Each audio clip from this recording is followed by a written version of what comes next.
Let's talk about your default state and raising it.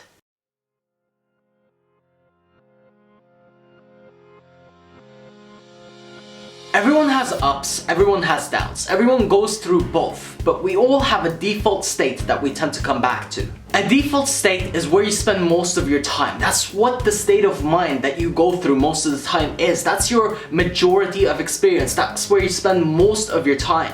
And if you have ups and if you have downs, usually you will come back and balance out on this point. So it's very, very crucial that you can raise the bar for this point. Your default state needs to be as high as possible so that if you hit a low, you come right back up. If you hit a high, you raise it even more. Because the default state for most people is laying down, watching TV, disconnecting from their brain, not really being engaged with life, not really being present, and almost like a daydreaming, fadey kind of state where they're not truly present. And you want to raise the bar on this massively. You want to be fully present at all times. You don't want to be running on massive auto mode that just takes you down the path of distraction, that takes you down the path where you won't accomplish anything.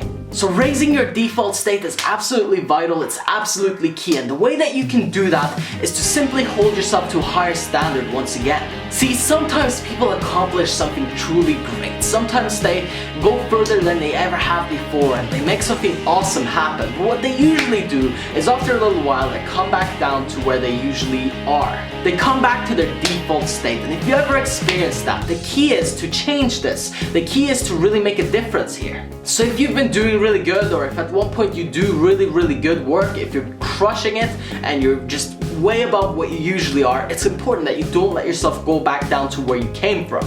All you need to do is to hold yourself to a higher standard. Say, yes, I know I'm not going to be operating on this level the whole time, but the least that I can do is raise the bar of where I've been previously. And if you keep raising the bar, if you keep raising the level of which you operate on, you will continue to grow and you will continue to get better as a human being. As an individual, you have a lot of personal power in terms of setting your own boundaries and your own standards. You can hold yourself to whatever standards you want. And look, the difference between successful people and unsuccessful people is simply that successful people will do what unsuccessful will not. And remember, they hold themselves to a higher standard. So if you want to achieve more, set a higher bar for yourself. Don't let yourself slip back down to default shitty state of mind. Raise that default level up as high as you can and make sure that every time you have a low or you have a high up, you come back to a really firm and strong grounded level.